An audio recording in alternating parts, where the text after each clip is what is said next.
Мы занимаемся регистрацией компании в Польше и ИП, и у нас, наверное, каждый третий клиент белорус, да, и, ну, наверное, половина из них хотят купить свое жилье в Польше. Давай в этом видео обсудим какой-то пошаговый алгоритм, как гражданам Беларуси комфортно, экологично, спокойно, правильно купить квартиру в Польше. Квартиру либо дом, да, тоже за деньги в этот Мгм. момент. Прежде всего, гражданин Беларуси — это иностранец в Польше. Мы сейчас говорим про тех белорусов, у которых есть карта по быту временная или Мгм. даже сталая, но они живут по этой карте меньше 5 лет. Мгм. То есть это Или такая, просто паспорт, ну да, конечно, или паспорт. да. Да, это очень важно, что ты про паспорт сказал, потому что недвижимость белорус может купить в Польше, имея просто паспорт. Все, Да, очень просто. продано. Да, да, да. Продано. Давай теперь усугубимся немножко и усложним эти Да. вопросы, да. Смотри, очень важно и то, что сразу нужно сказать: к белорусам нету худшего отношения, чем к другим иностранцам. Белорусов в Польше любят.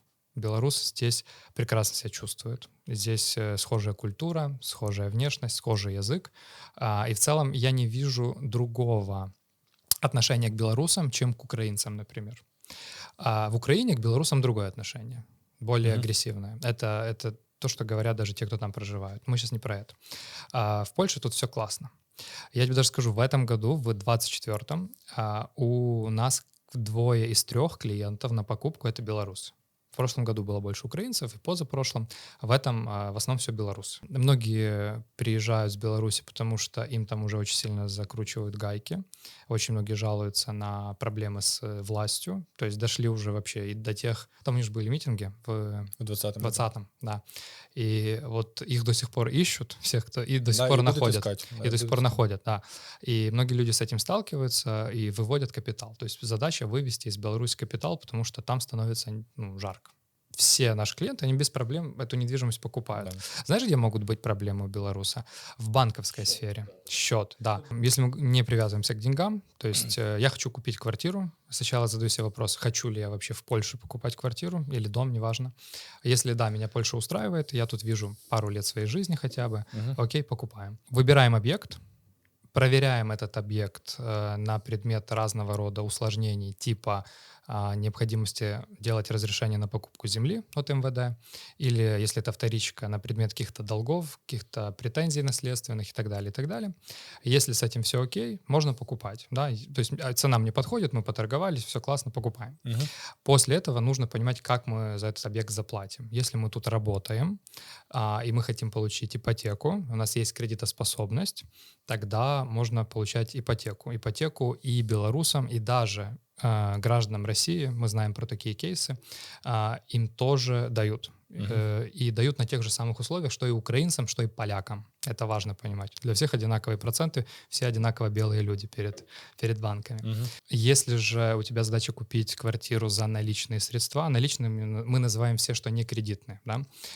Если они у тебя есть тут заработанные, ты можешь это сделать без проблем. Если они у тебя есть в Беларуси заработанные, там уже ты просто легализируешь эти средства, показываешь, что они честно заработаны, ставишь их на счет тут в банке Мгм. и покупаешь эту недвижимость. То есть физически ложишь деньги на счет в банке, приносишь там Приносишь 200, наличку, 200 тысяч да, евро и ложишь да, их на потом счет. видишь эти цифры у себя на счету, Да, и делаешь денежный перевод владельцу квартиры, у которого ты ее покупаешь. да. В случае вторички ты делаешь, я так понимаю, там практически весь перевод сразу, а в случае первички ты Понемножку, да, пока понемножку, она там пока строится, строится. да, если это объект, который строится, закидываешь по Ну схеме да, там да, если это год, то это плюс-минус по 25%. 4 платежа по раз 25%. в квартал. Да, раз в Раз. квартал. Если это 2 года, то это плюс-минус там 10-15% в разные кварталы. Отлично. Вы досмотрели до этого момента, значит, вам действительно интересен бизнес в Польше.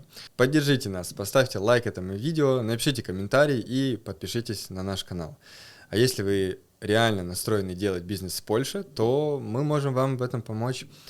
Во-первых, в формате обучения у нас есть классный обучающий продукт по старту и ведению бизнеса в Польше. Во-вторых, консультацией. И в-третьих, услугами. Регистрация компании, ИП и налаживание бизнес-процессов. Внизу под видео вы найдете все ссылки и продолжаем смотреть выпуск. А что с банками? Какие могут быть проблемы? Первая проблема, с которой мы недавно начали сталкиваться, банки ужесточили даже правила открытия счета. Не все банки открывают счет без карты по быту. То есть сейчас почти в каждом банке нужен ВНЖ, карта по быту, чтобы открыть счет в банке. Еще осталось буквально 2-3 банка, которые могут открыть счет, имея просто песель на руках.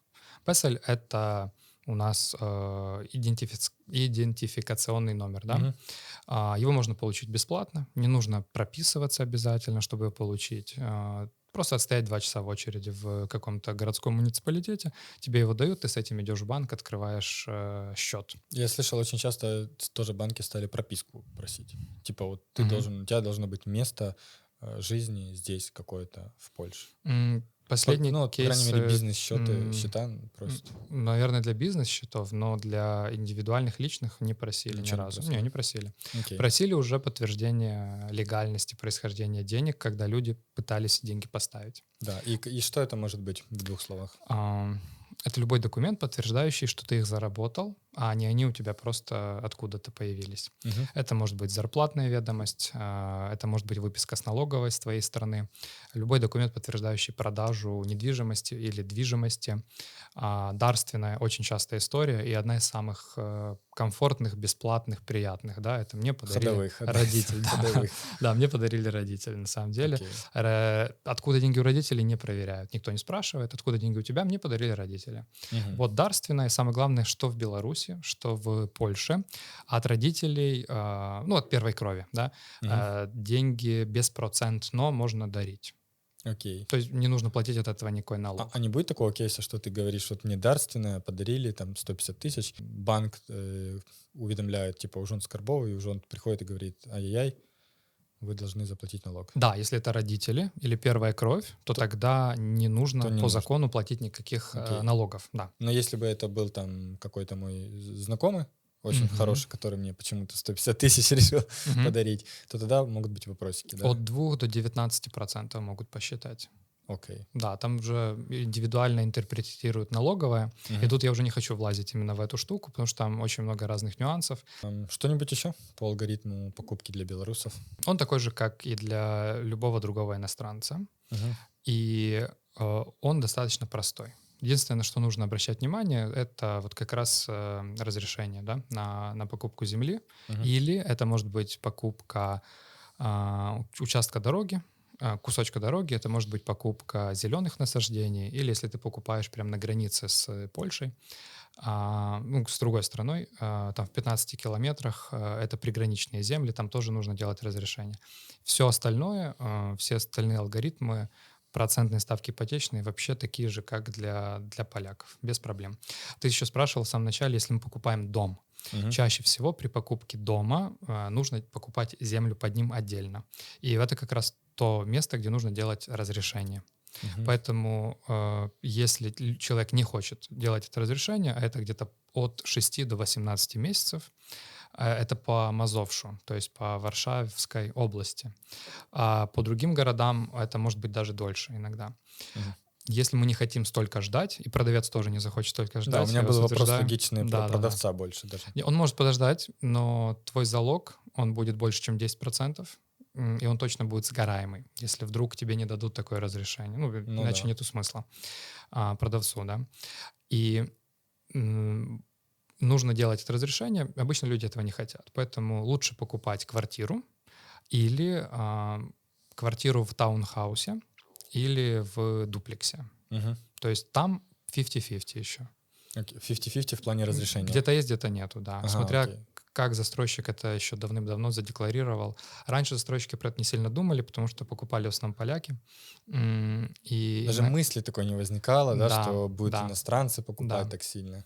Они, я бы не сказал, что прям сильно покупают. Все равно это те же 5% от рынка. Все иностранцы, все и белорусы, и украинцы, и эфиопы, это всего лишь 5%. Это у нас тут есть ощущение, что это половина рынка, знаешь, то, что мы в этом варимся, а по факту это, видишь, 5%. Статистически это вообще капля в море. Статистично... 5% не капля в море, но это всего лишь 5%. Ну, это 5%. Это рынок, типа, не двигает. Вообще. У меня есть прикольный кейс, когда не родители подарили детям деньги, а наоборот, это тоже белорусы были. Дочь, которая зарабатывает вообще в Германии, Она подарила родителям, которые приехали в Польшу покупать квартиру, она подарила родителям большую сумму денег по дарственной. Они тоже с этого заплатили целый 0% налога, и они купили тут квартиру за наличку. Вот есть такой кейс даже, да. Это нормальная история, вообще ни у кого ни разу не возникло вопросов. То есть первая кровь можно и в обратную сторону Ну да, дарить. кстати, я не подумал об этом. Да, есть еще крутой кейс по поводу... Мне почему-то кажется, что мало кто вообще про это знает.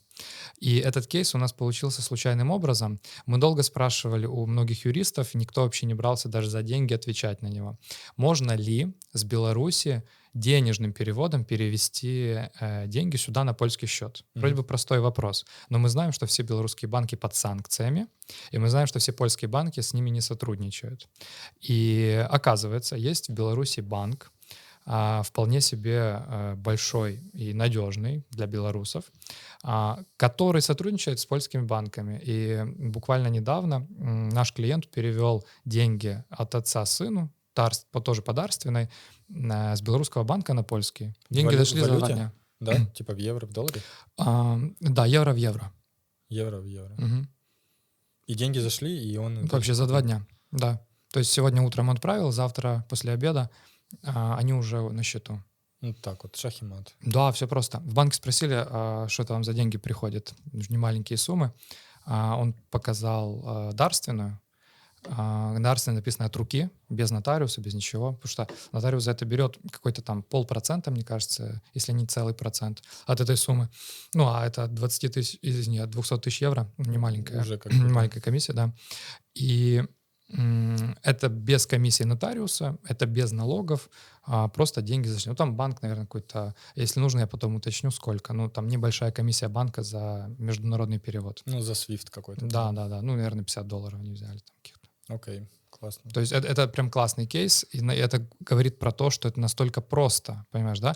Потому что есть другая штука. С Украины ты столько денег не переведешь. Сколько в Украине сейчас лимит? Я не помню лимит, но ты... $2000 или... Ты их попробуй вообще платежом сюда выслать. То есть они же, да, банк же не выпустит, по-моему. Я могу ошибаться, но это, по-моему, слышал, что $2000, что банк больше не выпускает. Потому что у нас есть клиенты, которые с Украины хотят перевести деньги. Они этого не могут сделать, они вынуждены перевозить это в сумки наличными. Да. То есть просто вот такой вот пример, да? А проблема перевоза денег в сумке наличными, то, что тебе нужно их, чтобы задекларировать официально на украинской границе, тебе нужно получить справку о том, что ты их снял с счета. А чтобы снять их с счета, тебе нужно положить свои $200 000 на свой долларовый счет. А потом, чтобы их снять, тебе нужно их снимать. Это целая свистопляска. То есть ты еще попробуй их снять потом. И в этом, вот тут система и ломается. Вот. И тут и начинается там, переставить через крипту, еще там как-то вывести какими-то платежами на какие-то необанки. Вот тут все начинается, самое интересное. Танцы с бубнами, на самом Но деле. это тема другого видео, мы еще обсудим. Спасибо за просмотр этого видео. Верю, что это было для вас полезным, и если так, поддержите нас, поставьте лайк этому видео, подпишитесь на наш канал, и внизу под видео есть форма комментариев. Задавайте ваши вопросы, обсуждайте выпуск, и мы с удовольствием ответим на ваши вопросы.